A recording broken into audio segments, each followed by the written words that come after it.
Alam ba ninyo, may isang mundo kung saan ang isang kasunduan ay kapalit ng isang hiling, kung saan ang pag-ibig ay maaaring kapalit ng buhay. Handa ka na ba? Buksan natin ang pinto sa isang malungkot, ngunit makulay na kwento na tinatawag na ang lihim na kasunduan ng manggangalakal. Sa isang tensyonadong eksena, sinagupa ni Muhanyu ang grupo ng mga estranghero, gamit ang kanyang mga kamao, na ikinagulat ng lahat. Bago pa man siya makahinga, isang misteryosong babae ang lumitaw, na malamig na naglalakad sa kanyang takong, na may pulang damit na tila isang fire alarm. Siya ay napunit-unit, pinapirmahan niya ang kasunduan sa ilalim ng kwintas ng bruha, na maaaring magbigay ng kapangyarihan sa salamangka. Nangako na aalisin ang parusa at ibibigay sa kanya ang lahat kapangyarihan, ang taong gusto niyang makita, at ang mga naging kabalisahan sa nakaraan. Nang marinig niya ang taong gustong makita, nagdilim ang kanyang mga mata, na parang nahawakan ang isang sariwang sugat. Subalit, bago pa man siya makahawak, umatras siya at malamig na sinabi, ang kwintas ng manggaganso ay nasa akin, hindi ka makakapirma ng kasunduan ngayon. Ang pagtanggi na ito ay nagpagalit sa kanya, ang kanyang mga mata ay kumikislap sa berde. Nang iwagayway niya ang kanyang kamay, bigla siyang naglaho. Ang buhay ng mangkukulam ay unti-unting kumukupas tulad ng pagkalagas ng mga talulot ng rosas, at kung hindi niya makita ang kwintas ng bruha, tuluyan siyang maglalaho. Alam niya ang kinaroroonan ng kwintas, kaya pumunta siya upang makipag-ugnayan kay Muhanyu. Tinanggihan niya ang pera at sinabing dapat niyang ibigay ang isang bagay na mas mahalaga. Nang tanungin niya kung gusto niya ng kapangyarihan, posisyon, o mga kababaihan, matalim na tinanong niya, ano talaga ang kwintas ng mangkukulam? Totoo ba na ikaw ay isang mangkukulam? Hindi siya sumagot ng direkta, inabot niya ang kanyang credit card na puno ng pera at iminungkahi na tingnan niya ito.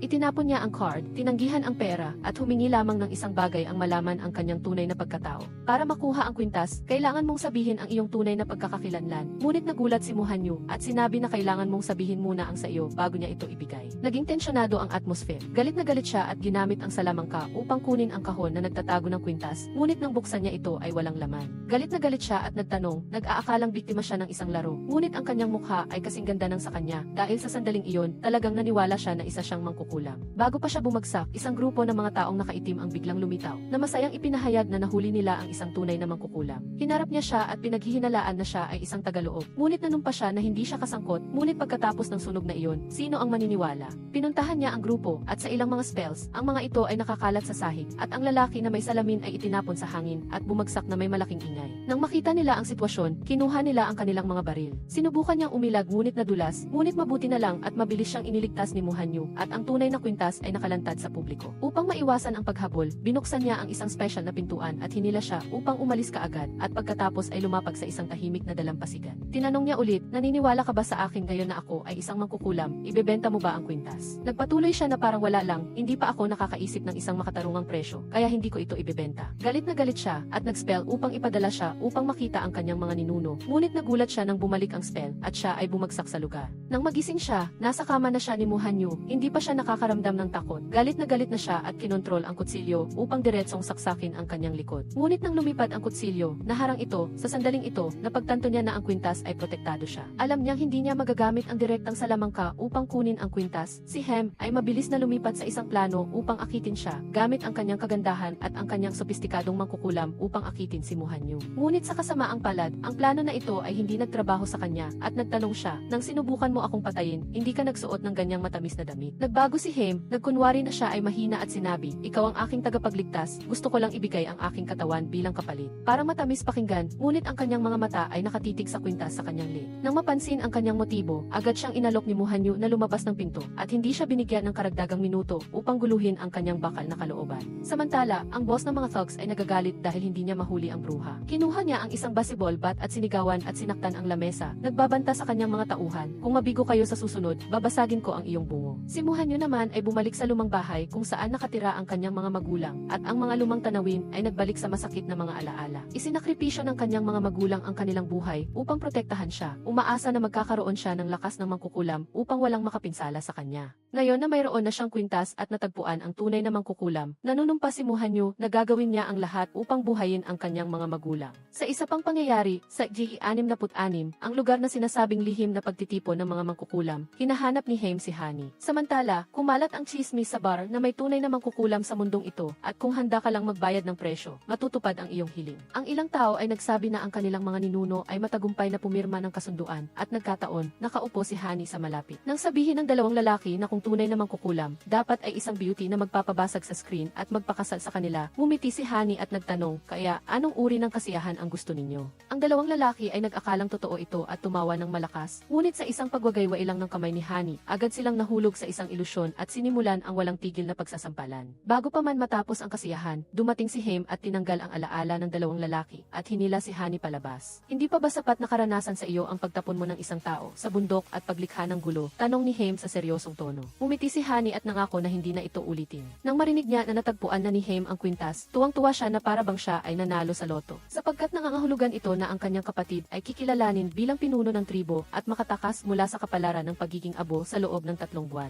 Ngunit ang kaligayahan ay agad na pinatay ni Haim dahil ang kwintas ay otomatikong pinoprotektahan ang isang lalaki at hindi niya ito maibalik. Alam na naubos na ang oras, agad na binuksan ni Honey ang detective mode at mabilis na sinimulan ang pagsubaybay sa impormasyon ng lalaki. Di nagtagal, nagdala siya ng isang buong file. Si Muhanyu, 26 taong gulang, ang pinakabatang propesor ng astrophysics sa Jiangbei University, gwapo, matalino, at may sariling kumpanya ng teknolohiya na may malalaking pamumuhunan. Namatay na ang kanyang mga magulang at hindi pa siya nagmamahal. Nang marinig iyon, agad siyang lumapit gamit ang kanyang kagandahan. Naghanda siya ng peking kaarawan, nagbihis ng kaakit-akit at matamis na sinabi kay Muhanyu na kaarawan niya at nais niyang dumalo siya. Ngunit pagpasok pa lang ni Muhanyu, napansin niya na suot niya ang kanyang t-shirt. Agad siyang nagkunwari na naawa sa sarili, hindi ako ang totoong ako kahapon. Walang hiya siyang hinila siya upang umupo sa mesa at may kumpiyansa siyang nag-alok ng alak. Nang makita niyang uminom siya ng isang baso, uminom na rin siya. Sa pagkakataong ito, sinabi niya na ang hiling niya ay ang kwintas ng bruha. Pagkatapos niyang hipan ang kandila, ang usok mula sa misteryosong kandila ay agad na nagpabigla kay Muhanyu at ang kanyang mga kamay ay nanginginig habang sinubukan niyang tanggalin ang kwintas na parang na-hypnotize siya. Inakala ni Haim na matagumpay ang plano, kumakabog ang kanyang puso habang hinihintay na mahulog ang kwintas sa kanyang kamay, ngunit biglang bumagsak si Muhanyu sa mesa. Walang malay, itinapon niya siya sa isang palanggana ng malamig na tubig upang magising siya. Naiinis at nalilito siya, ganito ba talaga ang ugali niya kahit sa panaginip? Nang magising siya, agad siyang hinila niya sa pader at ang kanyang mga mata ay kasing lamig ng bato. Pinahirapan mo ang iyong sarili na lapitan ako, dahil ba ito sa kwintas o sa akin? Hindi siya nagkunwari, direkta siyang umamin, akin ito, ngunit kung ito ay sa iyo ngayon, hindi kita pipilitin. Ang kanyang pagiging matigas ang ulo ay nagpabagsak sa kanya. Ang kwintas na ito ay naiwan ng aking mga magulang, huwag mong subukang hawakan ito.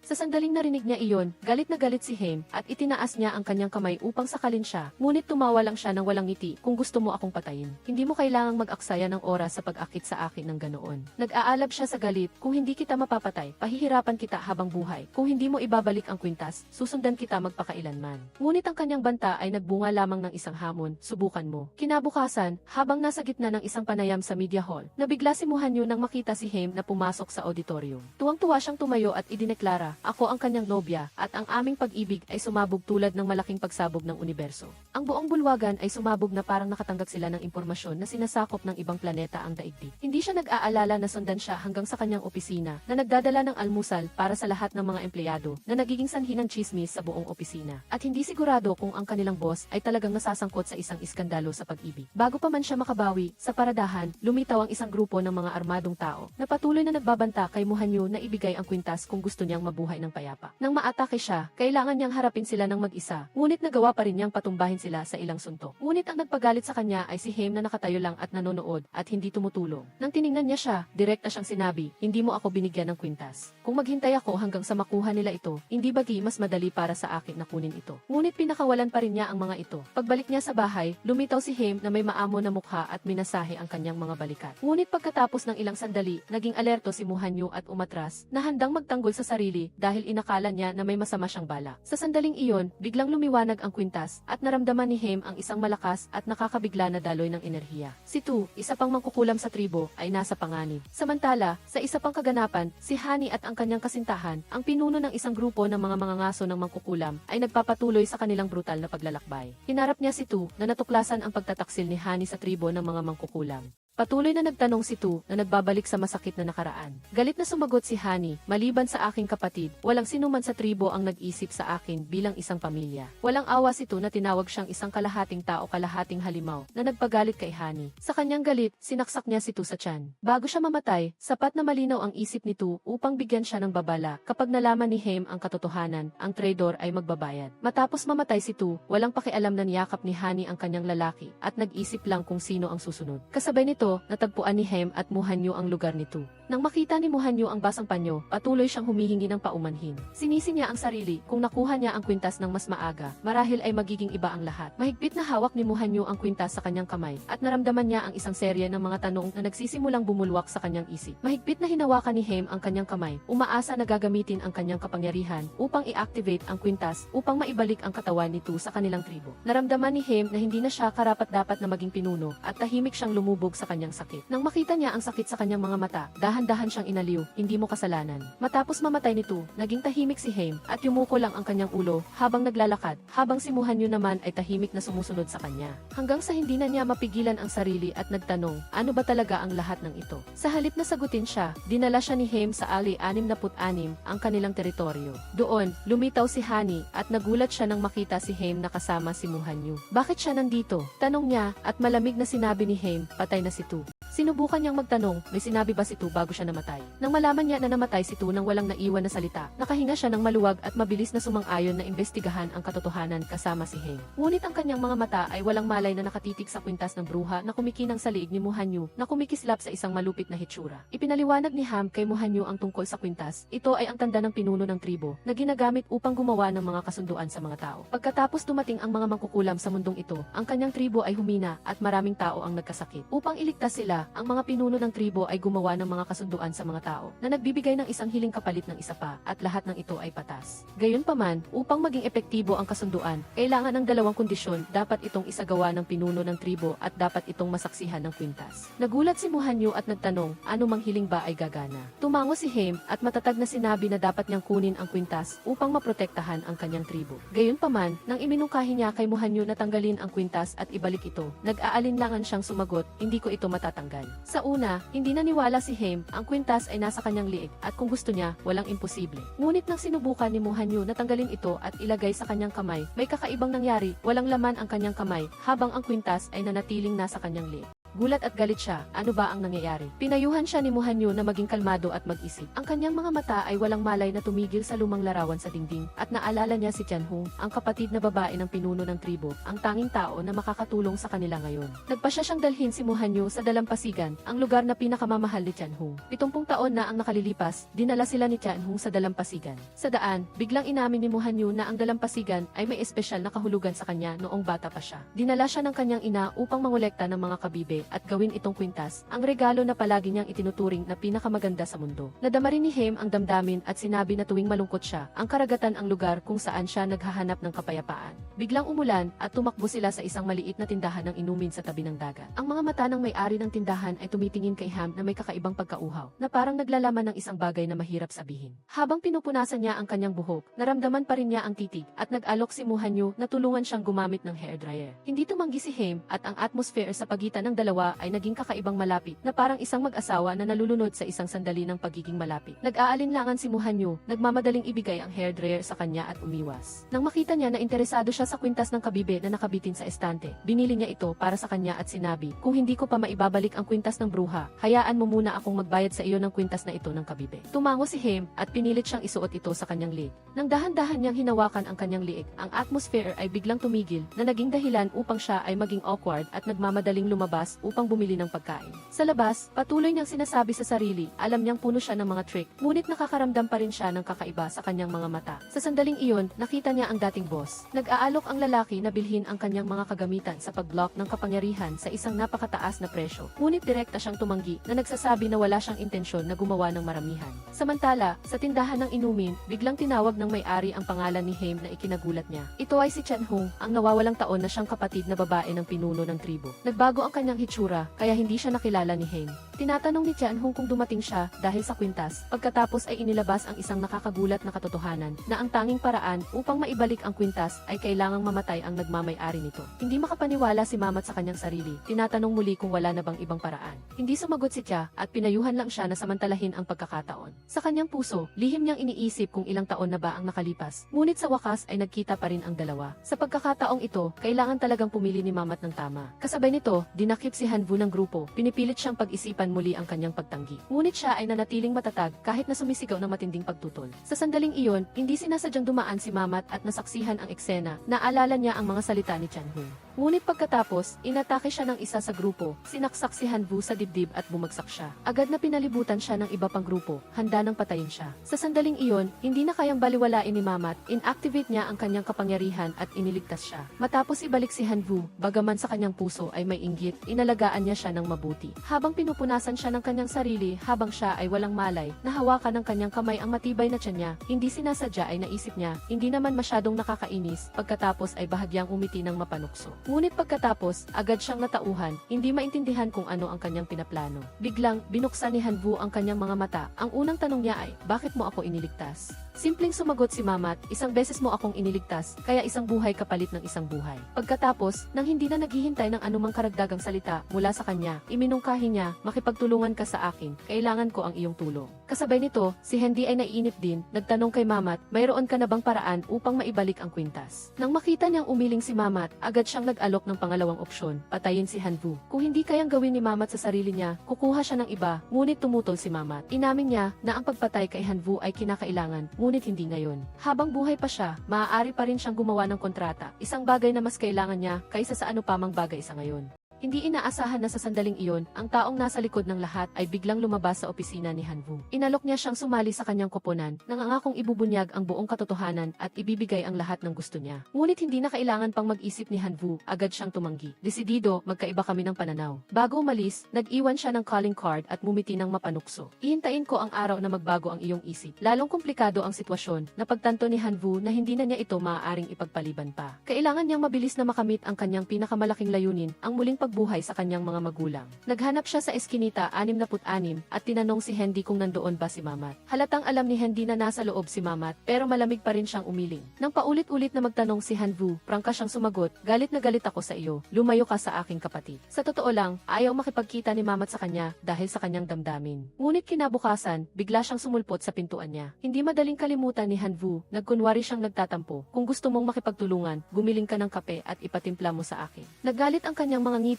nilunok ang kanyang pagmamataas upang pagsilbihan siya. Pagkatapos tikman ang kape na ginawa niya, umayag si Hanwoo na tulungan siya, ngunit may kondisyon. Sa mga hindi makatwirang kahilingan niya sa hinaharap, hiniling ni Mamat na linawin ito sa simula pa lang. Umiti siya at nangako, ang kontrata ay dapat laging patas. Hindi ako maglalagay ng anumang bagay na lalampas sa hangganan. Gayunpaman, binigyang diin din ni Hanwoo na kung hindi tatanggapin ni Mamat ang kanyang kondisyon, hindi siya tutulong. Nang tanungin niya kung bakit niya dapat siyang pagkatiwalaan, maikling sumagot si Hanwoo, mayroon lamang tayong mga interes sa pagitan natin. Hanggabi kailangan natin ang isagi-isa. Hindi ako magtataksil, bukod pa rito, kailangan din kita. Sa huli, pumayag si Mamat na makipagtulungan, ngunit hindi rin niya nakalimutan na magtakda ng sarili niyang kondisyon. Kailangang laging handa si Hanwoo kapag tinawagan siya. Ganap na sundin ang lahat ng utos, huwag malate, huwag umalis ng maaga, at pinakamahalaga, huwag magkaroon ng romantikong damdamin para sa kanya. Nagulat si Hanwoo, iniisip na nagbibiro siya, ngunit malamig na sinabi ni Mamat, ang apoy na malapit sa dayami ay magliliyab din sa huli. Kaya mas mabuti na magkaroon ng hakbang sa unahan. Nagsimula si Mamat sa kanyang paglalakbay upang isakatuparan ang mga kontrata. Nakatanggap siya ng isang makapal na file mula sa sistema na puno ng mga kahilingan mula sa mga bruha sa nakalipas na 5 taon. Matapos basahin ito, agad silang umalis upang gawin ang unang misyon. Ang target ay isang babaeng nagngangalang Kyungwit, isang pasyente ng cancer, na buong tapang na nakipaghiwalay sa kanyang kasintahan na si Ann, upang hindi na siya maapektuhan. Lumapit si Mamat sa kanya, at malamig na sinabi, maaari kitang tulungan na matupad ang iyong pagnanasa. Kung pipirma ka ng kontrata, gagawin ko na ganap na makalimutan ka ni Ann. Noong una, inakala ni Kyungwit na pinaglalaruan siya. Ngunit nang ginamit ni Mamat ang kanyang kapangyarihan upang magpalutang ng isang potted plant sa hangin, saka lang siya naniwala. Nang tanungin niya kung ano ang kondisyon para matupad ang kanyang hiling, sumagot si Mamat, ibigay mo sa akin ang iyong pagkamuhi. Bagaman masakit, umayag si Kyungwit, ngunit nagtakda siya ng kondisyon, ibibigay niya lang ang kanyang pagkamuhi kapag nakita niya mismo na hindi na talaga siya mahal ni Ann. Pumayag si Mamat at idinagdag, magiging epektibo lang ang kontrata kapag ganap na natapos na ang pag-ibig na iyon. Pumirma si Kyungwit at bumalik sa kanyang silid, nabagabag si Hanwoo, hindi alam kung tama o mali ba ang kanilang ginawa. Bagaman nakuha ni Kyungwit ang gusto niya, napakalaki ng halaga. Kalmadong sinabi ni Mamat, pinili niya ito at nakuha niya ang gusto niya.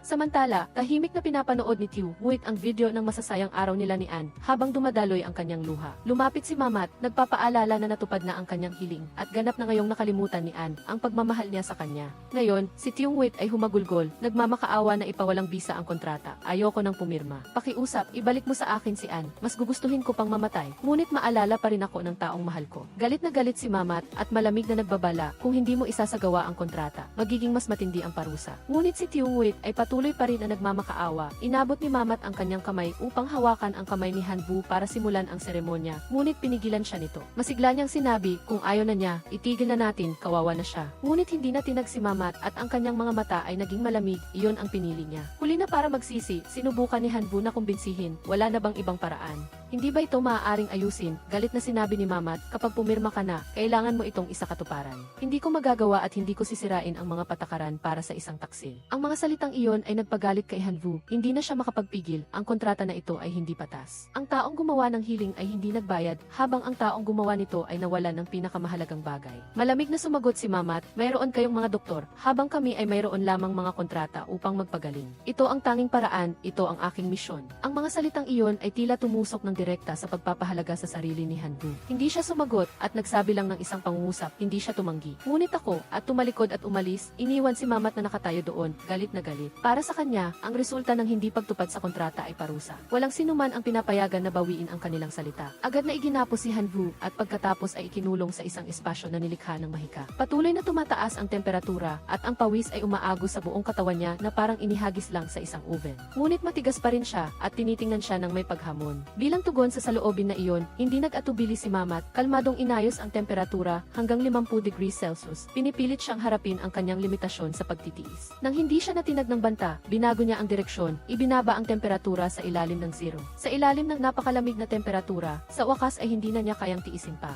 Nang nanginig at inamin ang kanyang pagkatalo, yumuko at nagmakaawa. Ang mukha ni Mamat ay nagpapakita ng tagumpay, tinakpan niya ang kanyang mga mata, inalis ang pagkakagapos at inutusan siya ng bawat hakbang, tumayo, humakbang pasulong, umikot, lumuhod. Sa huli, hindi siya nagsalita, ginamit lamang niya ang kanyang makapal na takong upang diinan ang kanyang dibdib, na nagdulot sa kanya ng matinding sakit at nagbaon sa kanya sa matinding kahihiyan. At siya naman ay nakatayo doon, tumatawa na para bang nanonood ng isang kakaibang libangan. Nang magising si Hanbu, hindi pa rin siya nakakalimutan sa bangungot na iyon ay totoo. Ang kanyang katawan ay basang-basa ng pawis, ang kanyang puso ay tumitibok ng mabilis, at naguguluhan siya kung pinanipula ba ang kanyang panaginip. Ngunit nang makita niya si Mamat na kalmadong nagtitimpla ng tsaa, at ang kanyang mukha ay inosente na para bang walang alam. Lalo siyang nagalit, dahan-dahan siyang inalok ng tsaa. Sinabing dapat siyang uminom upang mapabuti ang kanyang memorya. Ngunit, kalmado si Mamat, hindi umiiwas, inamin niya na lahat ng nangyari ay sanhi ng kanyang ginawa. Kung hindi dahil sa kwintas na proteksyon, baka namatay siya sa kanyang mga kamay. Gayunpaman, iginiit pa rin niya na nagpakita siya ng awa. Sa harap ng malamig na kalupitan, hindi na siya nakapagpigil. Nabanggit niya si Tiungwit, ang babaeng, kahit na nagdurusa, ay sinubukan pa ring protektahan ang kanyang pag-ibig. Inaasahan niya na maiintindihan ni Mamat na ang pag-ibig, kahit na nagiging sanhi ng pagkawala ng katinuan, ay isang bagay na dapat ingatan. Ngunit sa halip na magbago ang isip, nagtanong si Mamat kung gusto niya siyang pakinggan. Sapat na bang gawin siyang umibig sa isang tao, tama ba? Pagkatapos ay tumalikod siya at umalis, iniiwan siyang nakatayo ng walang imik sa balkonahe, na may magulo na isip. Hindi niya alam kung mali ba ang paglalagay ng kanyang sarili sa isang malupit na bruha na katulad niya. Ang misteryosong pinuno ay lumapit upang makipagkita kay Hanbu. Sa parehong mapanuksong tono, sinubukan niya siyang kumbinsihin na sumali sa kanyang panig. Binibigyang diin na ang kanyang pag-iral ang dahilan kung bakit hindi nangahas na gumawa ng masama ang mga bruha. Ayon sa kanya, ang mga taong nakasuot ng damit na anghel na tulad ni Mamat ay mahusay lang na artista na gumagamit ng pangalan ng pagpapagaling, ngunit sa katunayan ay nagpapataw ng mga kontrata upang makuha ang gusto nila. Sa harap ng mga kahina-hinalang salitang iyon, hindi siya naniniwala.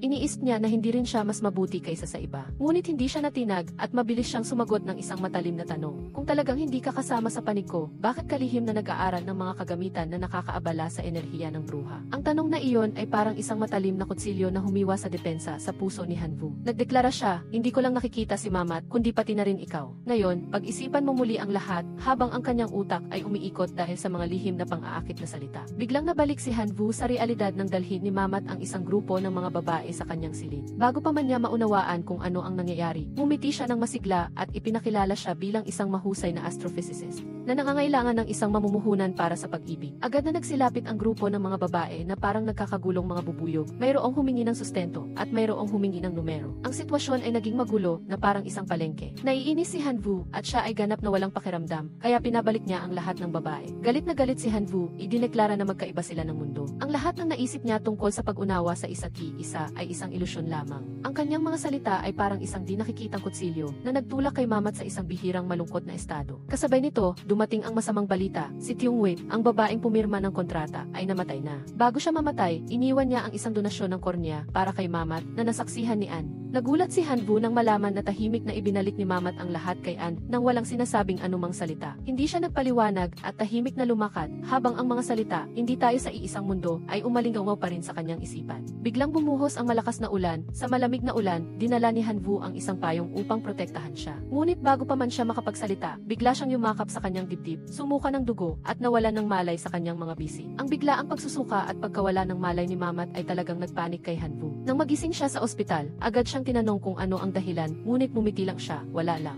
Sa totoo lang, alam ni Mamat ang dahilan, ito ay ang resulta ng pagbabago ng lumang kontrata. Nabali ang kapangyarihan at pansamantalang nagulo ang kanyang alaala. Gayunpaman, pinanatili niya ang kanyang kalmado na parang walang nangyari. Nag-aalala si Hanvu kaya binigyan niya siya ng isang telepono para sa madaling komunikasyon, ngunit tumagilid lang siya at sinabing siya ang kailangang makipag-ugnayan. Dahil lagi kitang mahahanap kahit kailan ko gusto. Kahit ganoon, tinanggap pa rin niya ang telepono na parang isang regalo na pinilit niyang kunin kahit na hindi niya pa ito nagagamit. Nang gabing iyon, dinala niya siya sa isang maringal na lugar na ginawa niya mismo at binigyan siya ng teleskopyo para manood ng mga bituin. Nang tanungin niya kung saan siya nakatira, bahagyang ngumiti lang si Mamat, ang lugar na iyon ay kasing ganda rin ng lugar na ito. Sa kanilang pag-uusap, inamin ni Hanvu ang kanyang inggit sa mahabang buhay ng mga bruha. Habang ang mga tao ay parang mga paputok, kumikinang at biglang nawawala. Ngunit walang emosyon na sumagot si Mamat, walang nakakaalam kung ano ang mangyayari. Kasabay nito, si Handy ay nagsasanay ng archery kasama ang kontrabida. Sa puso niya ay mayroong hindi pa rin nawawalang galit, gusto niyang patayin ang taong dapat ay namatay 5 taon na ang nakalipas. Sinabi ng lalaki na isipin niya ang ibang tao na magpaparamdam sa kanya ng selos, pagkatapos ay tumayo siya bilang target, hinahamon siyang barilin ang kanyang puso. Ngunit sa halip na barilin siya, biglang yakap siya ni Handy at naglagay ng isang hindi inaasahang halik sa kanyang labi na naging malabo at may kahulugan sa halip na maging tensyonado ang sitwasyon. Samantala, ang kontrabida ay tahimik na pumunta sa lumang bahay ni Hanvu na nagpagalit sa kanya at agad siyang tumakbo upang kumprontahin siya. Ngunit kalmado lang siya, "Gusto ko lang ipaalala sa iyo ang tunay na kalikasan ng mga bruha. Laging nililin lang ang iba na gumawa ng kontrata at pagkatapos ay nagtataksil at bumabalik." Pagkatapos ay ibinigay niya kay Hanvu ang isang video, ang eksena ng aksidente 5 taon na ang nakalipas na may nakakagulat na pagpapatunay. Sadyang sinadya ni Mamat ang aksidente, pinilit ang kanyang mga magulang na magsakripisyo para sa kanyang buhay. Ang tanong ay parang isang malamig na kutsilyo, gaano pa ba ang tiwala mo sa kanya? Nagtakda pa siya ng kondisyon, sumama siya sa kanyang panig, wasakin ang mga bruha, at wakasan ang lahat ng pagkakamali. Pagbalik sa kanyang silid, umupo si Hanvu sa dilim, na may magulo na isip. Lumapit si Mamat, sinisisi siya na hindi niya sinasagot ang kanyang mga mensahe o tawag sa telepono, ngunit walang emosyon siyang sumagot, "Busy ako."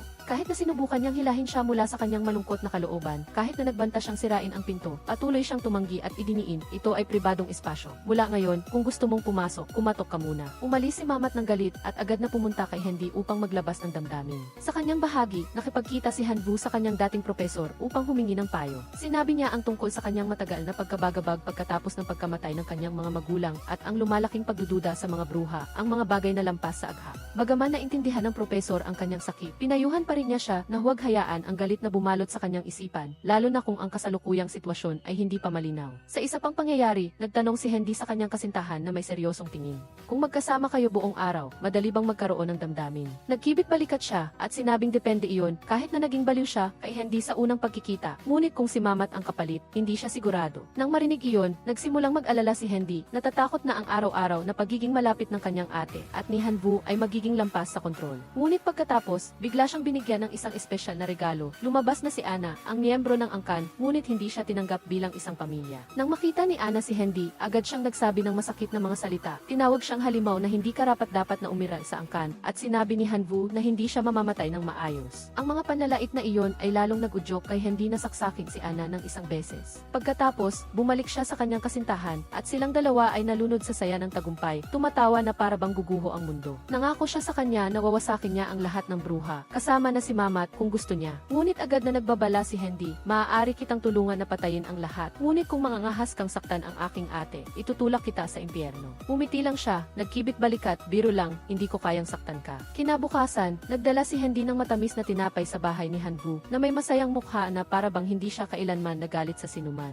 Ngunit binuksan niya ang pinto na may malamig na mukha, "Bakit ka nandito?" Kahit kumukulo ang dugo sa loob, mahinahong sinabi niya na kailangan niya ang tulong niya para hanapin ang isang miyembro ng samahan upang nakikipaghiganti si Lee. Ngunit prangkahang tumanggi si Mohanyu, sumabog ang galit sa loob niya, agad niyang itinabig ang librong binabasa niya. Nilapitan niya siya at sinabi ng paisa-isa, noong nakaraang beses, naging malamig ka, pero ngayon, sobra ka na. Hindi na nakapagpigil si Mohanyu at sumigaw, bumalik ka ba para pahirapan ulit ako? Lalo na Gi, ikaw ang dahilan ng pagkamatay ng mga magulang ko noon. Natigilan si Handi at itinangging walang kinalaman siya, ngunit naglabas siya ng isang video na nagpapakita sa kanya na nakatayo lang at nanonood sa pagkamatay ng mga magulang niya sa intersection. Sinabi niya na pumirma sila ng isang lihim na kontrata, ipinagpalit ang buhay nila sa buhay niya. Sa pagdinig niya niyan, namutla si Handi. Kahit inamin na ginamit niya ang kasakiman ng tao, iginiit niyang hindi siya kailanman naging kasuklam-suklam na gumamit ng buhay ng inosenteng tao para makamit ang kanyang layunin. Sa ilalim ng nagdududang tingin niya, nilunok niya na lang ang kanyang laway, tumalikod at umalis, at sumumpang siya na mismo ang mag-aasikaso ng lahat mula ngayon. Matapos siyang umalis, hindi rin maiwasan ni Mohanyu na malito sa kanyang sariling damdamin. Kasabay nito, nilapitan ni Xiamo si Handi upang tanungin kung bakit niya itinago ang kontrata ng kanyang mga magulang.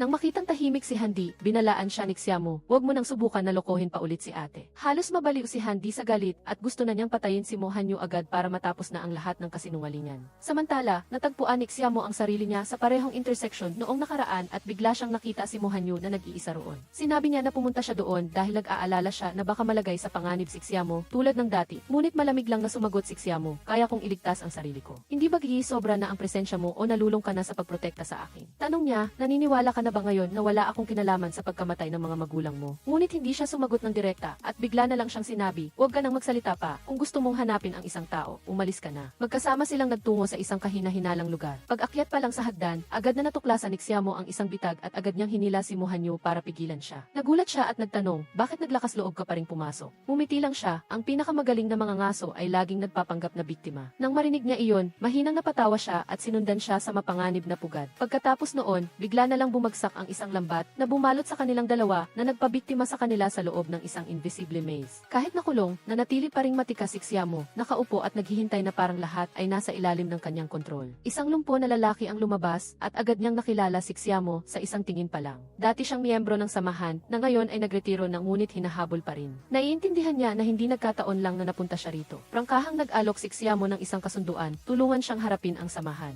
Bilang kapalit, tutulungan niya itong tuparin ang kanyang huling kahilingan. Kahit lumpo na, nanginginig pa rin siya sa takot sa kalupitan ng samahan. Sa harap ng kalmadong at malamig na saloobin ni Xiamo, kasama ang pangako na aalagaan ang kanyang anak na siyang itinuturing ng lumpo na lalaki na lahat-lahat, sa wakas ay tumango siya sa pagsang-ayon. Matapos ang maraming taon ng paglilingkod sa samahan nang walang nakuhang kapalit maliban sa isang bali na binti, sa pagkakataong ito ay nagpasya siyang isugal ang lahat para mag-iwan ng isang bagay para sa kanyang anak. Sa daan pabalik, hindi na itago ni Mohanyu ang kanyang pag-aalala nang malaman na sinusubaybayan ng samahan maging ang mga hindi nakasali. Kung tutulungan ng lumpo si Xiamo, magiging tunay na nasa panganib siya. Ngunit dinala na siya ni Xiamo sa isang lugar na ganap na ligtas. Dahil naiintindihan niya na hindi lang pera ang dahilan ng lalaki kung bakit siya naglakas loob na magtaksil sa samahan, kundi pati na rin ang kanyang anak. Ang kwento ay nagpatahimik kay Mohanyu at tanging isang pangungusap lang ang lumabas sa bibig niya dahil hindi kayang protektahan ng mga Diyos ang lahat kaya nilikha nila ang mga magulang. Para sa kanya, ang mga magulang ay mga tagapangalaga na nagbigay sa kanya ng pangalawang buhay. Umiti si Xiamo at sumagot na bibigyan niya siya ng paliwanag, ngunit bago pa man niya matapos ang kanyang sinasabi, bigla siyang nawalan ng malay. Isang talulot ng bulaklak ang nahulog, isang pamilyar na babala na ang kanyang buhay ay nasa huling sandali na. Agad na binuhat ni Mohanyu si Xiamo pa uwi sa 66 T Alley. Nang makita ni Handi ang kanyang ate na nasa kritikal na kondisyon, nagalit siya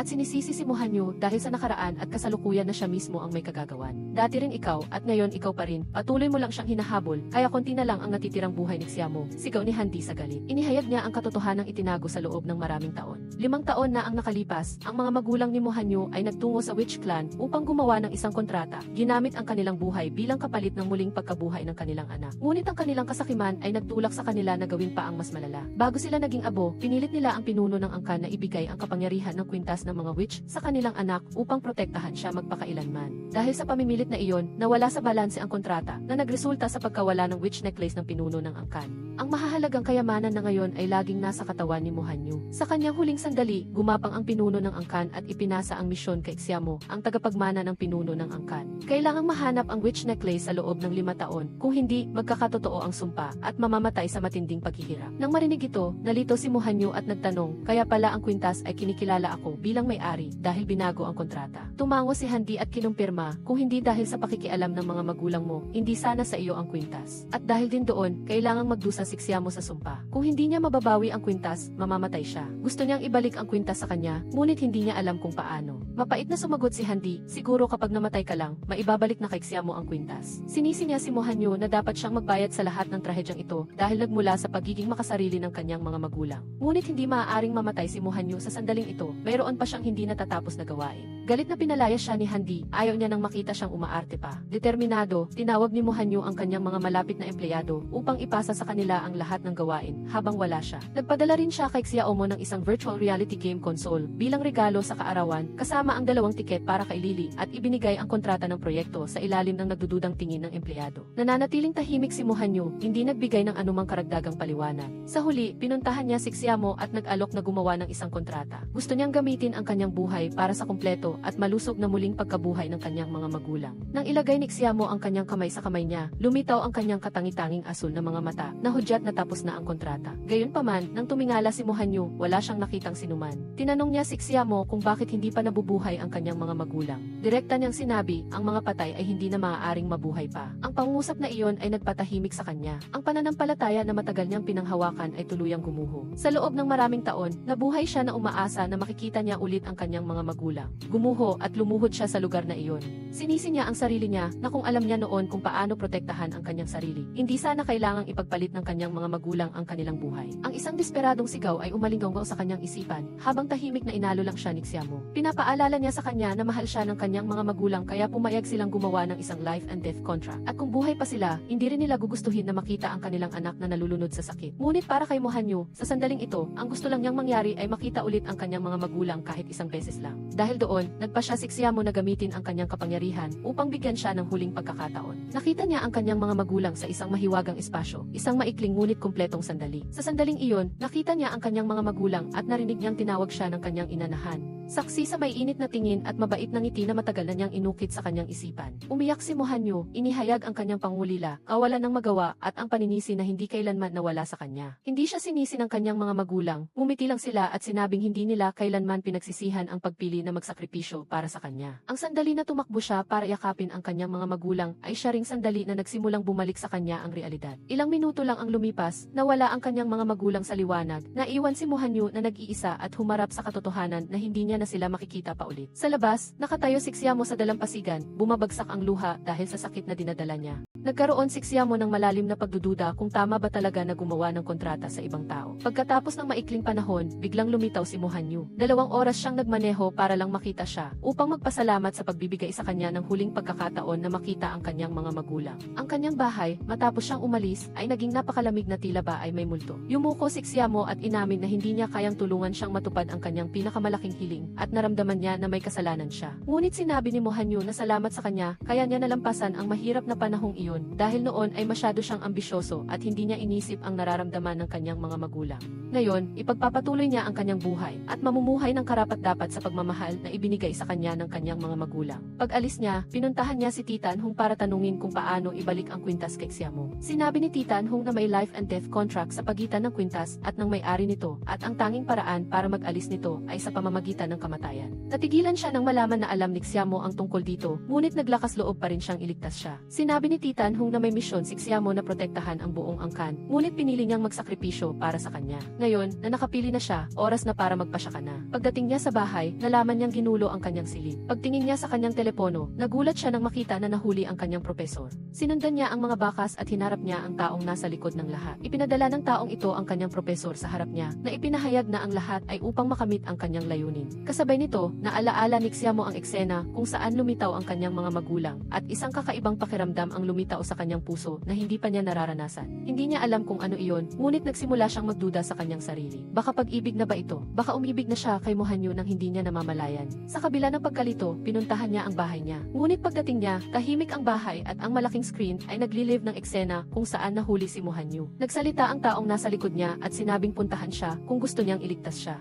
Sinubukan si Mohanyo na pigilan Napigilan siya, sumigaw na huwag siyang pumunta dahil mayroong kagamitan doon na pumipigil sa mga kakayahan. Ngunit hindi nag-atubili si Xiamo, sa galit at determinasyon, agad siyang umalis, handang harapin ang lahat para iligtas siya. Nang pumasok siya sa lugar kung saan nakakulong si Mo Hanyu, agad na inaktibo ng pinuno ang kagamitan na pumipigil sa mga kakayahan na nagpatumba sa kanya sa lugar na iyon. Isang matinding sakit ang dumating na halos nagpatigil sa kanyang paggalaw. Habang sobrang nag-aalala si Mo Hanyu, hindi niya maintindihan kung bakit niya ipinagsapalaran ang kanyang sarili. Tumalon sa upuan ang lalaki at tumawa sa kanyang tagumpay. Tinutukso siya na masyado siyang tanga dahil alam niyang bitag iyon, ngunit pumunta pa rin siya. Ngunit sumagot si Xiamo na kung hindi siya pumunta, hindi magsisimula ang laro niya. Sinisi niya kung bakit sila ang pinuntirya niya at ang sagot ay nagpatahimik sa kanya. Kailangan mong magbayad sa ginawa mo. Nang tanggalin ang maskara, lumabas ang walang emosyong mukha niya at naunawaan niya na siya pala ang taong dati nang gumawa ng kontrata. Ang taong pinagtaksilan kaya nagtanim siya ng matinding puot. Siya ang sumira sa lahat ng bagay na mahalaga sa kanya at ngayon, sisirain niya ang lahat ng bagay na mahalaga sa kanya. Sa isang malupit na psikolohikal na pagpapahirap, pinilit niya siyang pumili, mamatay si Mo Hanyu o wakasan mo ang iyong sarili. Ang malamig na kutsilyo ay inihagis, nang walang pag-aalinlangang kinuha ito ni Xiamo at sinaksak sa kanyang dibdib. Ang maitim na dugo ay dumadaloy at binabasa ang kanyang damit. Si Mo Hanyu ay nataranta, habang ang halimaw ay galak na galak hanggang sa mabaliw. Ngunit hindi pa siya tumigil doon, pinilit niya siyang sundan pa ng isang saksak para sa buhay ng taong mahal niya. Sa matinding pagkadismaya, binunot niya ang kutsilyo at sinaksak ulit ang sarili niya. Si Mo Hanyu ay halos mabaliw sa takot, habang ang lalaki ay nalulunod sa kasiyahan ng paghiganti. Ngunit bago magpatuloy ang trahedya, nakita ni Mo Hanyu ang kagamitan na pumipigil sa kakayahan at agad siyang sumugod para sirain ito. Sa sandaling iyon, bumalik ang kapangyarihan ni Xiamo. Ang kanyang kapangyarihan bilang witch ay bumalik at ang kanyang asul na mga mata ay nagliwanag muli. Sa kanyang naibalik na kakayahan, ginamit ni Xiamo ang kanyang kapangyarihan para sirain ang mga kalaban na tinaboy ang halimaw at hinila si Mo Hanyu upang tumakas sa madilim na pasilyo. Isang talulot ng bulaklak ang mahinang nahulog na parang patuloy na gumagalaw ang kapalaran. Pagdating sa 66 GE Alley, masakit ang kanyang mga sugat. Ngunit pinakalma niya si Mo Hanyu, sinabing kapag ganap na naibalik ang kanyang kapangyarihan, gagaling ang mga sugat. Yumuko siya at humingi ng paumanhin dahil ang kanyang orihinal na pananaliksik sa mga kakayahan ay para lamang hanapin ang mga witch at hindi niya inakala na sa huli ay masasaktan niya siya. Naramdaman niya na marami siyang utang sa kanya. Pinunasan lang niya ang kanyang mga luha. Bumulong siya na pinatay ng lalaki ang mga tao sa kanyang angkan, kaya babalikan pa rin niya ito. Kahit hindi nahuli si Mo Hanyu, pupunta pa rin siya. Pagkatapos ay nakatulog siya at nalubog sa isang pagtulog para gumaling. Umupo siya sa tabi niya, hindi umalis sa tabi niya, patuloy na bumabagsak ang luha habang iniisip ang lahat ng ginawa niya para sa kanya. Hindi nagtagal, dumating si Handi at nang makita niyang malubha ang kanyang ate, labis siyang nagalit. Ipinaliwanag ni Xiamo na ang lahat ay kagagawa ng D-Company, ngunit hindi nakinig si Handi at iginiit na umalis si Mo Hanyu. Nang makita na tensyonado ang sitwasyon, sinabi ni Xiamo na umuwi muna siya at magpahinga. Samantala, galit na hinarap ni Handi ang kanyang boyfriend, gamit ang kanyang kakayahan para atakihin si Han. Bakit mo sinaktan ang ate ko matapos mong ipangako na hindi mo siya gagalawin? Ngumiti lang ang taksil at sinabing isang karangalan ang mamatay sa mga kamay niya dahil mahal siya ni Han.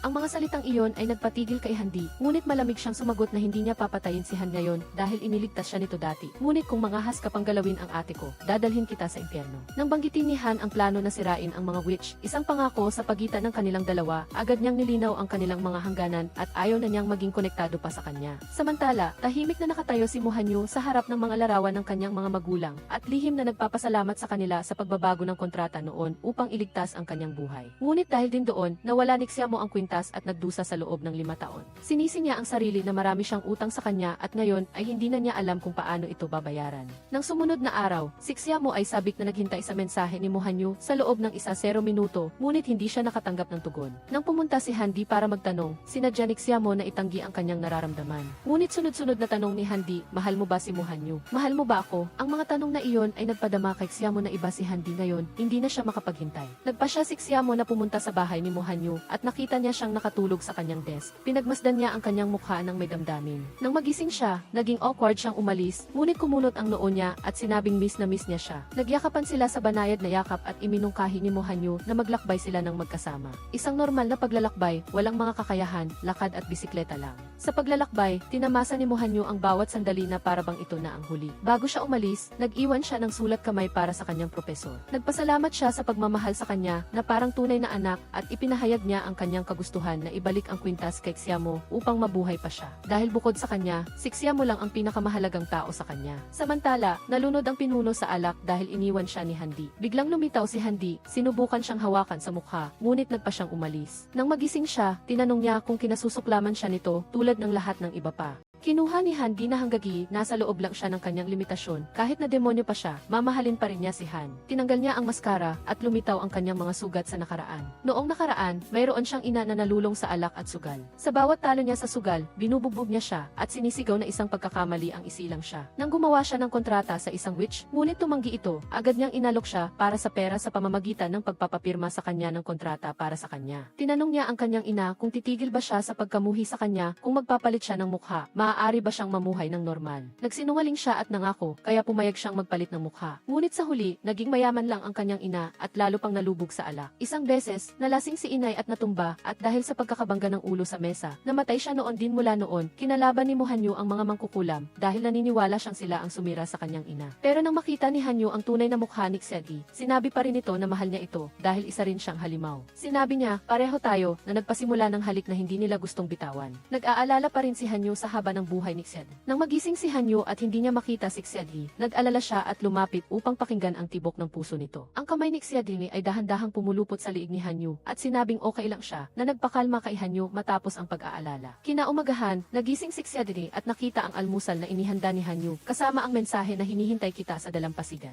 Agad na tumakbo si Xedi para hanapin si Hanyu at doon, inihayag ni Hanyu ang kanyang pagnanais na gawin ang kasunduan na gamitin ang buo niyang buhay para palitan ang buhay ng taong mahal niya. Ang pagtatapat na iyon ay ikinagulat ni Xedi at narealisa niya na ang lahat ng mga kilos ni Hanyu ay paghahanda lamang para sa isang paalam dahil ang kasunduan ay malapit ng matupad. Umiyak si Hanyu at niyakap ng mahigpit si Xedi. Sinabing ito ang huling bagay na magagawa niya para sa kanya at ito ang pinakamagandang pagpipilian para sa kanilang dalawa. Hindi niya kayang makita ang taong mahal niya na umalis sa harapan niya, ngunit mariing tinutulan ito ni Xedi. Hindi niya matanggap na mabuhay pa siya habang nagsasakripisyo si Hanyu. Ipinaalala niya ang kahihinatnan, kung babaguhin niya ang kasunduan, siya ay kakagatin pabalik. At kung mamamatay si Hanyu, hindi rin siya mabubuhay. Pareho silang mamamatay. Sa gitna ng pagkabalisa, ang tanging nagawa ni Hanyu ay yakapin si Xedi. Ang kanyang puso ay mabigat dahil sa sitwasyon na hindi nila kayang magkasama. Nang bumalik si Hanyu sa hotel at hindi niya nakita si Xedi, nag-alala siya at nagmadaling hanapin ito. Samantala, si Xedi, sa kanyang kalungkutan at kawalan ng pag-asa, ay naghanap ng alak para makalimutan ang kanyang problema. Lumapit ang isang estranghero, nag-alok na lumipat sila ng lugar para mag-usap at sinabi ang malaswang salita habang papunta sa kanyang ginagawa. Lumitaw si Hanyu at binasag ang bote ng alak sa ulo ng lalaki para iligtas si Xedi. Ngunit hindi na nag-abala si Xedi, malungkot na umalis. Tumakbo si Hanyu, nagmamakaawa na bumalik siya. Tumigil si Xedi at nagtanong, pinag-isipan mo na ba? Kung hindi pa, huwag ka nang magpakita sa akin.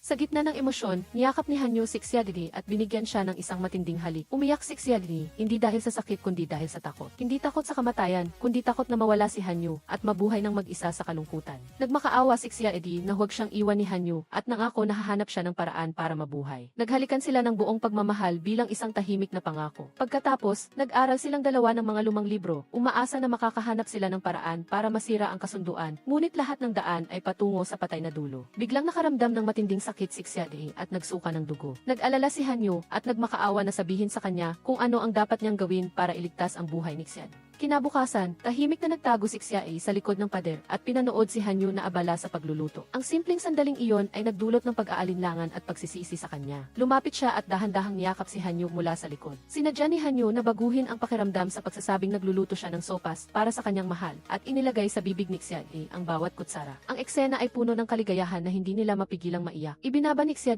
ang kanyang ulo sa balikat ni Hanyu at nagtanong, nakatatakot ba ako noong nagkasakit ako? Sumagot si Hanyu, hindi naman, pero hindi ko alam kung bakit tumutulo ang luha ko. Dahil sa gitna ng matamis na sandaling ito ay ang malupit na katotohanan na wala pa ring solusyon. Sa 66 ali, sinabi ni Xie sa sarili na bago siya mamatay, ibibigay niya ang posisyon ng pinuno ng angkan.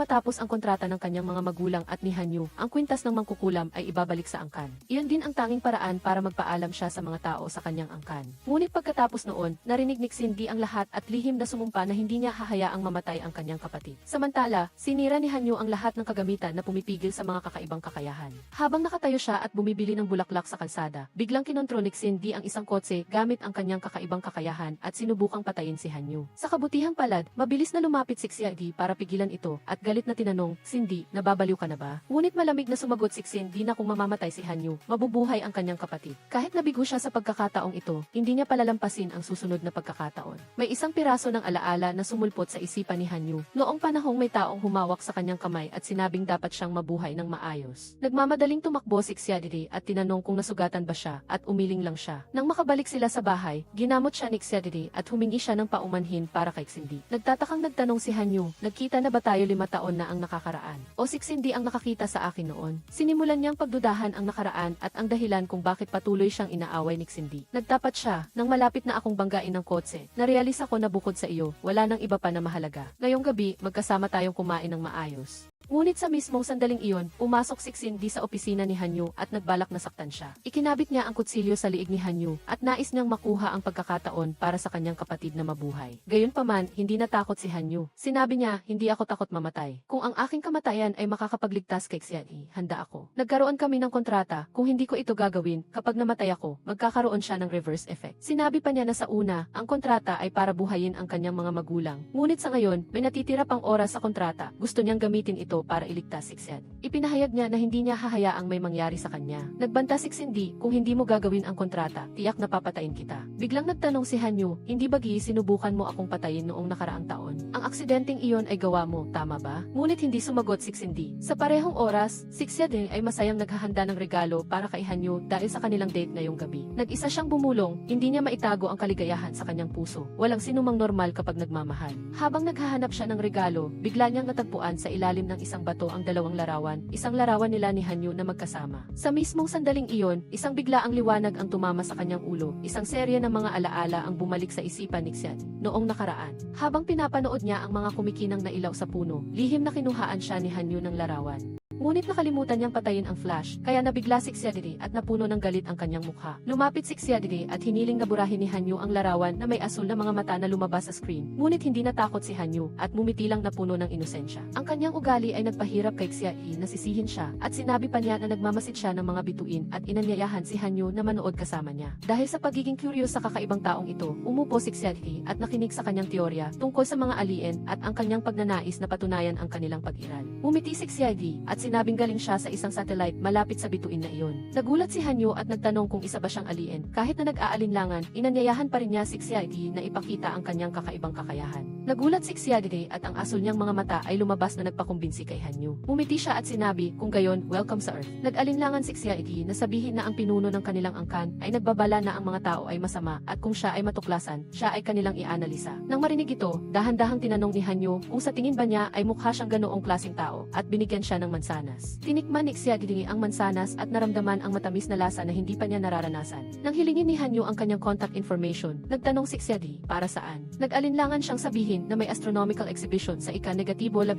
at inanyayahan siyang sumama. Pumayag siya at sinabing magkita sila sa hapon ng araw na iyon dito. Gayunpaman, natuklasan ang kanilang pagkikita ng pinuno ng angkan. Naggalit ang pinuno ng angkan at sinisi si Xiaodi dahil sa pakikipag-ugnayan niya sa mga tao na sinasabing sila ay sakim at mapanlinlang. Hindi niya pinayagan si Xiaodi na magkaroon ng anumang damdamin. Hinagupit niya si Xiaodi sa likod at inutusan siyang putulin ang mga mabababang damdamin na iyon. Kahit na sinubukan ni Xiaodi na ipaliwanag na magkaibigan lang sila, hindi siya naniwala. Hindi niya naintindihan ang mapait na paghusga ng pinuno. Dahil mula nang dumating siya sa Earth, mahigit 100 taon na ang nakakaraan, palagi siyang pinipigilan ng pinuno ng angkan na makipag-ugnayan sa mga tao. Maging si Xindi na may kalahating dugo ng tao ay inaapi ng buong angkan, ngunit hindi siya pinansin ng pinuno. Ang mga sinabi ni Xiaodi ay lalong nagpagalit sa pinuno, sinampal siya ng malakas at inutusan siyang lumuhod upang magsuri sa sarili. Samantala, tulala pa rin si Hanyu at naghihintay kay Xiaodi sa ilalim ng pamilyar na puno. Nang gabi na, natagpuan ni Xindi ang kanyang kapatid na babae na nasasaktan at sinubukan siyang kausapin, ngunit hindi niya ito nagawa. Nang malaman ni Xiaodi na ika-12 na pala ng buwan, nagmamadali siyang humingi ng tulong kay Xindi. Ngunit pagdating niya, nawalan siya ng lakas at nahimatay sa bisig ni Hanyu. Nang makita niya na nasugatan si Xiaodi, nag-alala siya at kumuha ng gamot at hindi niya alam kung epektibo ba ito sa mga alien. Dahan-dahang hinila ni Xiaodi ang kanyang damit upang ilantad ang kanyang mga sugatan na balikat at humingi ng tulong kay Hanyu na lagyan siya ng gamot. Nang makita ni Hanyu ang malalim na latay sa kanyang balat, hindi niya maiwasang masaktan. Tinanong niya kung bakit siya nagkaganoon, ngunit dahan-dahang sumagot si Xiaodi na sanay na siya. Patuloy na tumutulo ang kanyang luha habang naglalagay siya ng gamot. Maingat siyang kumuha ng pagkain para kay Xiaodi, kahit na nag-aalangan siyang umupo ng mas malapit. Nang tanungin ni Xiaodi kung bakit, sumagot siya, dahil mas masaya ako kapag mas malapit ako sa iyo. Pinakain niya siya ng bawat dumpling at pagkatapos ay magkasama silang naglakad. Naghawakan sila ng kamay, natural at dahan-dahang kinuhaan ng litrato sa tahimik na tanawin na iyon. Ang bawat masayang sandali ay nakaimbak sa mga larawan habang tinatamasa ni Xiaodi at Hanyu ang huling mainit na sandali na magkasama. Ang dagat ay naging lugar kung saan madalas silang pumupunta at nag-iimbak ng maraming alaala. Sa harap ng barko na may mga anting-anting ng kapayapaan at mga hiling, gusto ring isabit ni Xiaodi ang kanyang sariling hiling.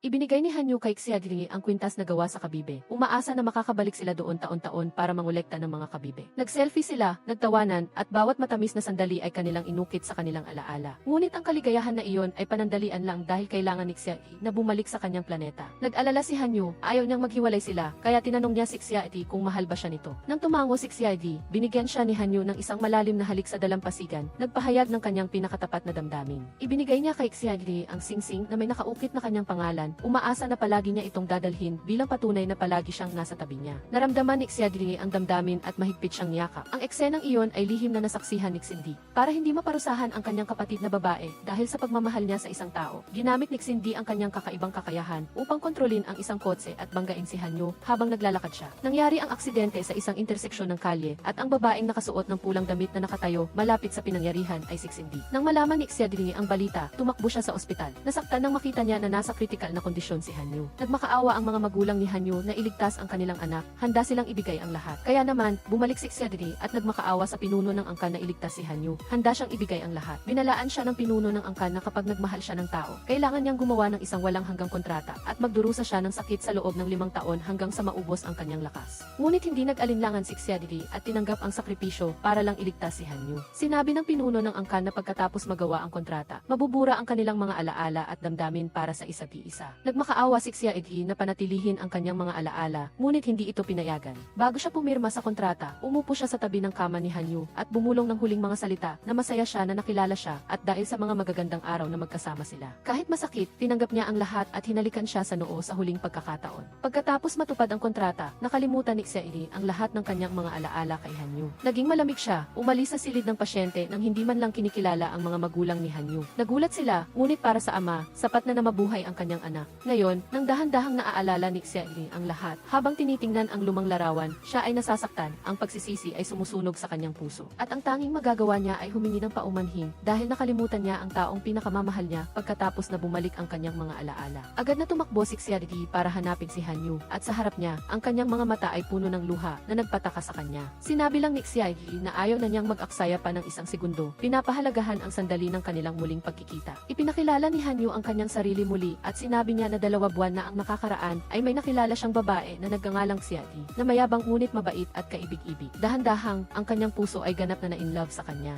Ngayon ay narealisa niya na ang babaeng iyon ay ang taong nasa harap niya at taimtim siyang umaasa na sana ay mahalin siya nito ng husto. Simula pa lang, kahit na akala ni Hanyu na nagsimula lang ang nararamdaman niya noong natagpuan niya ang kwintas ng mangkukulam, sa katunayan, nagkaroon na sila ng malalim na alaala. Niyakap niya si Hanyu, patuloy na umiiyak at pagkatapos ay magkasama silang naglaro sa ilalim ng maliwanag na liwanag ng mga paputok. Biglang, nakaramdam si Xiaoyi ng matinding sakit at bumagsak. Samantala, pumunta rin si Xindi para hanapin ang kanyang kasintahan at natuklasan niya na maraming mangkukulam ang dinakip. Lumabas na para makuha ang kagamitan na pumipigil sa mga kakaibang kakayahan. Inakit ng pinuno ang isa sa mga subordinate ni Hanyu at sinuhulan siya ng pera. Ang kagamitan ay ninakaw at ang buong koponan ng mangkukulam ay nahuli. Pinayuhan ng kasintahan ni Xindi na maghintay siya hanggang sa mahuli ang lahat at patayin silang lahat ng sabay-sabay. Sa oras na ito, 4 na talulot na lang ang natitira sa bulaklak ng kapalaran ni Xiaoyi, isang senyales na malapit na siyang maglaho. Kaya naman, gusto niyang gugulin ang kanyang huling sandali kasama si Hanyu. Inanyayahan niya si Hanyu na kumain ng dumpling. Nang magtanong siya kung bakit isang plato lang ang meron, sinabi niya ang sinabi ng isang kaibigan, kung magkasama kayong dalawa nakakain ng isang plato ng dumpling, mas magiging masaya kayo at mas lalapit sa isa't isa. Nang marinig ito, selos na tinanong ni Hanyu ang pagkakakilanlan ng kaibigang iyon. Sumagot siya ay isang disente na tao. Sumagot si Hanyu, anong disenteng tao? Sinong manliligaw sa ganoong paraan? Pero hindi niya narealisa na nagsiselos siya sa kanyang sarili sa nakaraan. Patuloy siyang nagrereklamo habang tumatawa lang si Xiaoyi. Nagpatuloy si Xiaoyi na sabihin na ang kaibigan na iyon ay nagbigay sa kanya ng mansanas at magkasama silang nanood ng meteor shower. Ang pagsiselos sa loob ni Hanyu ay sumiklab at umamin siya na ang lahat ay isang kasinungalingan lamang. Gusto lang niyang subukan kung magsiselos ba siya. Pagkatapos, pinakain niya siya ng dumpling ng may buong kaligayahan. Sa dalampasigan, nagtanong siya kung dumating ang araw na makalimutan mo ang lahat tungkol sa ating dalawa, malulungkot ka ba? Tiniyak ni Hanyu na hindi siya makakalimutan kahit mamatay siya. Ang malabong alaala ay nagsimulang sumilay sa kanyang isipan nang makita niya ang kwintas na gawa sa kabibe. Emosyonal na sinabi ni Xiaoyi, nandito pa pala ito kung saan niya ito sinabit maraming taon na ang nakakaraan. Ang malabong alaala ay naging mas malinaw kaysa dati. Noong gabing iyon, isang masigla ngunit malumanay na gabi, sa kabila ng malapit na kapalaran na nagsisimula ng bumilang. Kinabukasan, nagising si Hanyu, ngunit hindi niya nakita si Xiati. Akala niya ay lumabas lang ito. Habang naghugas siya ng mukha, dalawang larawan ang biglang nahulog sa kanyang harapan, na nagpabalik sa mga alaala na matagal nang nakakulong. Naalala niya ang lahat ng nangyari sa nakaraan. Sa parehong oras, sa 66 alley, pumunta si Xiati para hanapin si Hanyu, at nagawa lang niyang humingi ng tulong bago siya nawalan ng malay. Ang mga mangkukulam sa oras na ito ay sinasaktan ng walang awa ng pinuno ng mga kontrabida. Agad na pumunta si Xiati sa lugar, at nasaksihan ang mga miyembro ng kanyang angkan na pinapahirapan ng walang awa. Ang galit sa kanya ay sumiklab, at sinubukan niyang gamitin ang kanyang kakaibang kakayahan upang sirain ang lahat. Ngunit ang pinuno ay mabilis na nag-activate ng kagamitan na pumipigil sa mga kakaibang kakayahan na nagdulot ng matinding sakit sa kanya at sa iba pang mga mangkukulam. Ang kontrabida ay ngumiti ng may pangutya, pinuri ang gawa ni Professor Mo. Ang kagamitan ay hindi lang nakakapag-lock ng mga kakaibang kakayahan, kundi maaari ring ayusin ang antas ng sakit sa gusto niya. Pagkatapos siyang dakpin, masaya siyang ibinalita kay Xindi na nakahuli sila ng isang malaking grupo. Sa una ay tuwang-tuwa si Xindi, ngunit nang malaman niya na si Xiadi ang nahuli, agad na nagbago ang kanyang mukha. Sa sandaling iyon, narealisa ni Xindi na ginagamit lang siya. Ang pinuno ay hindi kailanman talaga nagtiwala sa kanya at ngayon ay hindi na niya kailangang magpanggap. Agad siyang nag-utos na arestuhin si Gisdi at idiniin na ang isang walang kapangyarihan tulad niya ay walang kabuluhan. Ang magkapatid ay dinala upang magkaharap. Sarcastic na tinanong ng kontrabida si Igthi kung alam na niya kung sino ang taksil. Bakit unti-unting nawawala ang mga bruha? Bakit madali niyang mahanap ang kanilang pinagtataguan?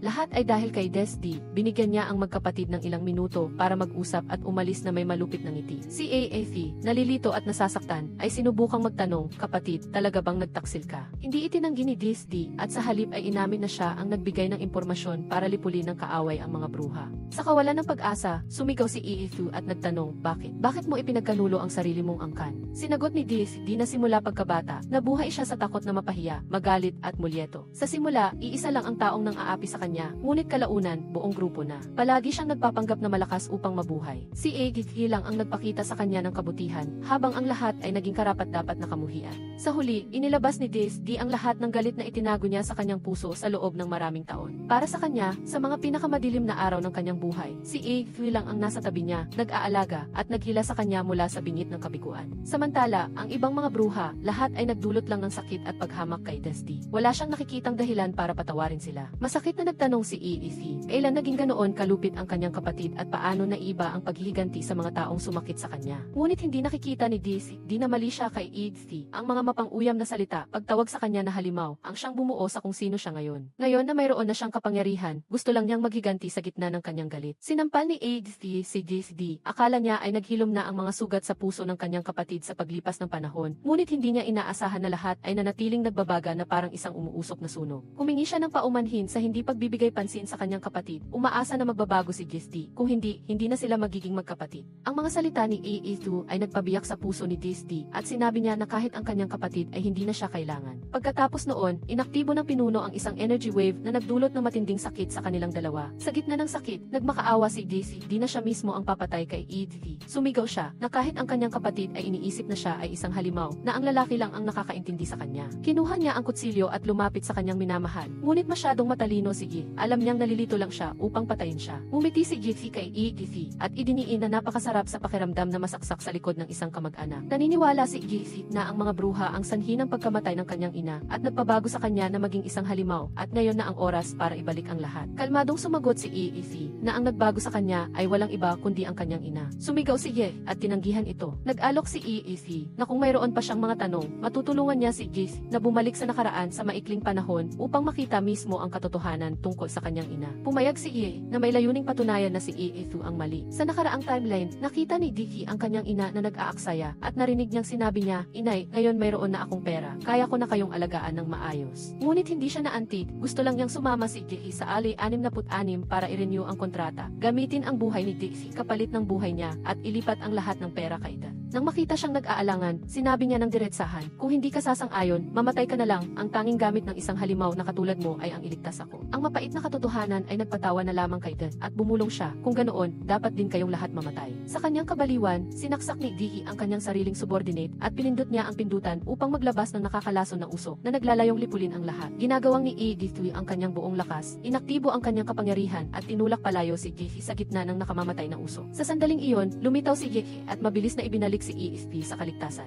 Sa silid, tinanong niya si EFP kung bakit hindi niya tinupad ang kanyang pangako na haharapin ang mga paghihirap ng magkasama, ngunit tahimik lang na humingi ng paumanhin si EFP dahil ayaw niyang ilagay sa panganib ang kanyang kasintahan. Nang banggitin ni EFP ang tungkol sa nangyari noong nakaraang taon, agad na naunawaan ni EFP na naalala na niya ang lahat. Niyakap niya si EFP at walang tigil na tumulo ang kanyang luha. Humingi siya ng paumanhin para sa mga taon na tiniis niya ang masakit na kontrata at sinabing kasalanan niya ang lahat. Ngunit para kay EFP, ang mga sakripisyo na iyon ay walang halaga kung kapalit nito ang pag-ibig ni EFP pagkatapos ng maraming pagsubok. Sa wakas ay nabigyan na ng pagkakataon sina EFP at DFP na magkasama ng buong puso. Hindi sila naghihiwalay kahit kalahating minuto, ginagawa ang lahat ng bagay na hindi nila nagawa noon. Sa matinding lamig, umupo pa rin siya at naghintay para panoorin ang meteor shower. Nais lang na ingatan ang pinakamagagandang sandali kasama niya. Nais ni EFP na ibigay kay EFP ang lahat ng magagandang bagay sa mundo upang siya ay mabuhay sa ganap na kaligayahan. Bumulong siya at humingi ng paumanhin na hindi niya kayang panoorin ang meteor shower kasama si EFP dahil sa makapal na ulap. Ngunit para kay EFP, hindi mahalaga iyon. Sabi niya na maaari silang maghintay sa susunod na pagkakataon kahit hindi niya alam kung kailan ang susunod na pagkakataon, kung sa susunod na taon ba o ngayon mismo. Pagkatapos, ginamit niya ang kanyang kapangyarihan upang lumikha ng isang kumikinang na meteor shower at tahimik na hiniling na si Jay ay laging malusog, kumakain ng maayos, nakakatulog ng mahimbing, at alam kung paano alagaan ang sarili. Samantala, tahimik ding nagnanais si Jay na si EF2 ay mananatili sa kanya magpakailanman.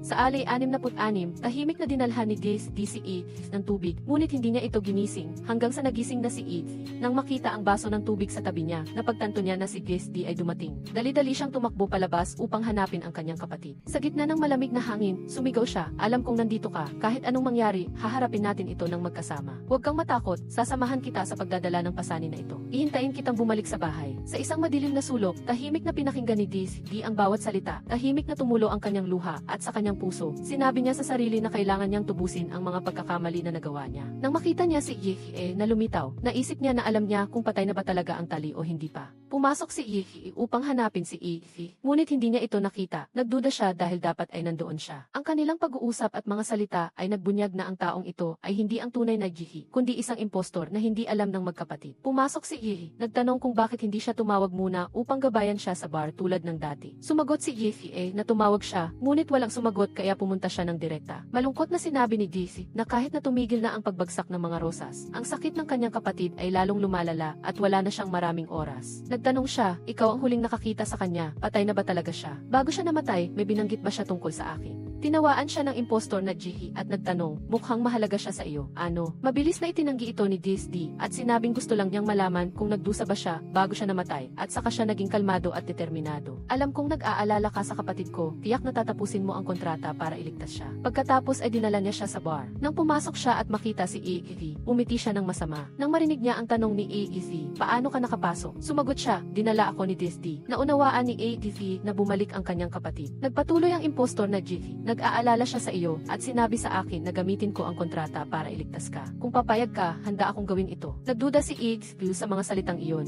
"Bakit ganoon ka? Hindi ba nangako tayong haharapin ang lahat ng magkasama?" Ngunit malamig siyang umiti, "Paano mangyayari iyon? Aking mahal, dalawang salita lamang iyon na sapat na upang mapagtanto ni EEV na hindi iyon si Yehie." Agad na bumagsak ang isang talulot ng bulaklak. Ang sakit ay tumago sa kanyang puso at dumura siya ng dugo. Bumagsak siya habang ang impostor na Yehie ay tumawa ng malakas at inalis ang kanyang maskara upang ipakita ang kanyang totoong anyo. Hinimas niya ang buhok ni EEV at ngumiti ng malupit. Sabi niya na hindi niya hahayaang mamatay si EEV nang ganoon kadali dahil si EEV ang dahilan kung bakit siya nagdurusa ng gusto. Para sa kanya, ang pinakamalaking paghihiganti ay ang hayaan silang dalawa ni Yehie na magdusa sa sakit ng magkasama. Iyon ang katapusan na gusto niya. Sa labas, naghihintay si DSD na makilala si Yehie at bigla siyang natuklasan na buhay pa si Yehie. Alam niyang kailangan niyang tapusin na ang lahat. Samantala, umuwi si Yehie at nakita si Ludim na walang malay sa sahig. Bago pa siya makapag-react, pinatulog siya ng isang taong kamukhang-kamukha niya, ang impostor na Yehie, gamit ang isang taser. Matapos ang kanyang pagkakoma, nagising si EEV at nakita si DSD na nakaupo sa tabi niya. Emosyonal siyang nagtanong, "Bumalik ka na?" At gumaan ang kanyang loob dahil sa wakas ay bumalik ang kanyang kapatid. Gayunpaman, patuloy na humihingi ng paumanhin si DSD at sinabing hindi na siya karapat-dapat na maging malapit sa kanyang kapatid. Sinabi niya na ang lahat ng ginawa niya ay hindi na maibabalik at ang pagbalik niyang ito ay para lang magpaalam. Sabi niya na aalis siya, marahil ay pupunta sa isang lugar tulad ni Eunhung at tahimik na magtatago sa dilim sa loob ng maraming taon.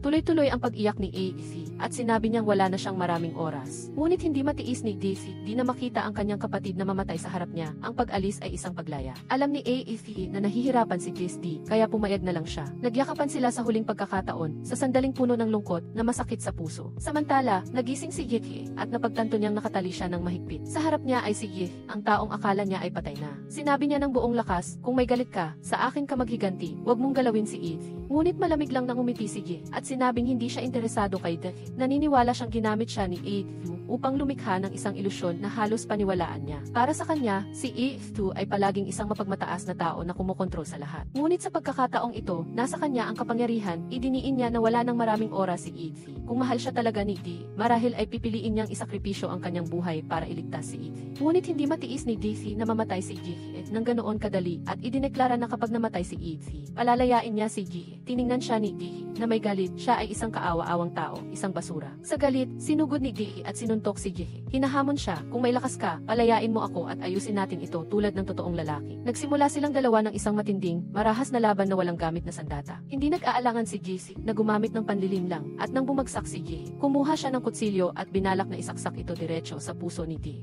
Ngunit sa sandaling iyon, lumitaw si Daisy at ginamit ang kanyang kapangyarihan upang itulak siya palayo na nagpawalang malay sa kanya. Tumakbo siya at nagtanong kay Daisy, may paraan ba para iligtas ang aking kapatid? Sumagot siya, tatapusin ko ang kontrata. Napanatag si Daisy at pinilit niya si Daisy na bumalik ng mabilis dahil naghihintay si Daisy sa kanya. Nang marinig niya iyon, naunawaan ni Daisy na nakita na ni Daisy ang kanyang kapatid at nagpaalam na siya. Tinanong niya kung bakit hindi siya sasama sa kanya. Ngunit sumagot si Daisy, di na mayroon pa siyang ibang dapat gawin. Gusto niyang pumunta sa ibang lugar upang makita ang mundo. Iyon din ang sinabi niya kay Daisy na baka magkita pa sila sa loob ng ilang taon o baka hindi na. Napaiyak si Daisy at sinabing kung wala siya sa tabi ni Daisy pagkatapos niyang tapusin ang kontrata, magiging malungkot siya. Tahimik na pinayuhan ni Daisy si Daisy na alagaan ang kanyang kapatid at tinawag siyang kuya brother-in-law. Humingi siya ng paumanhin para sa mga nangyari noong nakaraang taon at sana ay mapatawad siya ni Daisy. Sa huli, bumalik si Daisy upang umupo sa tabi ng walang malay na si. Nang magising siya, tiningnan niya siya na may malungkot na mata at sinabi na sana ay hindi na lang sila nagkakilala. Noong nakaraan, siya ang nagligtas sa kanya mula sa pang-aapi ng mga bruha. Ngunit ang kapalaran na pagkikita na iyon ay nagbukas ng isang trahedya na hindi na maibabalik para sa lahat. Binanggit ng impostor na Daisy ang malupit na laro sa pagitan niya at ni Daisy. Sinabi niya na kung wala si Daisy, ang laro ay walang saysay.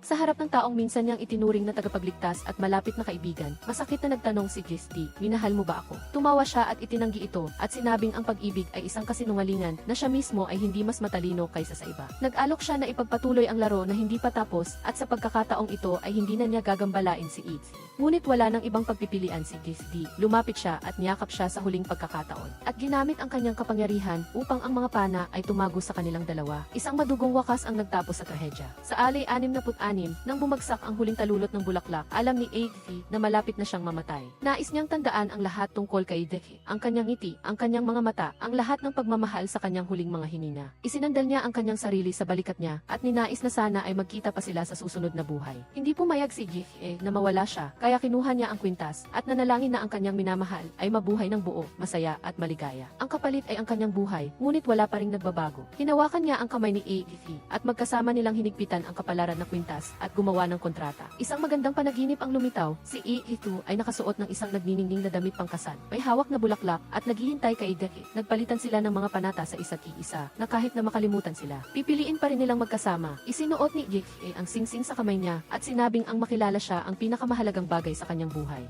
Ngunit nang bumitaw si Daisy, nahulog ang singsing mula sa kanyang kamay at naglaho ang panaginip. Nagising siya at balisa na tinawag ang pangalan ni Daisy sa kawalan. Wala na si Daisy sa tabi niya, wala na ang kanyang mainit na yakap. Bumalik sa kanya ang kwintas bilang paalala ng taong tuluyan ng umalis. Ang sakit ay bumiyak sa kanyang puso na nagpabiyak sa kanya. Matapos ang mahabang panahon, nang unti-unting nawala ang sakit, bumalik siya sa kahulugan ng buhay. Pinahahalagahan ang ibinigay sa kanya ni Daisy. Nagpatuloy siya sa paggawa ng mga kontrata sa mga tao. Binibigyan sila ng mga hiling. Hanggang gabi sila ay nabubuhay ng maayos at mabuti, ang kaligayahan ay muling ngingiti. Isang tahimik na nota sa huli ang nagtapos sa pelikulang ito. Salamat sa inyong panonood at pagsuporta sa aming channel. Magkita-kita tayo sa susunod na video. Bye-bye!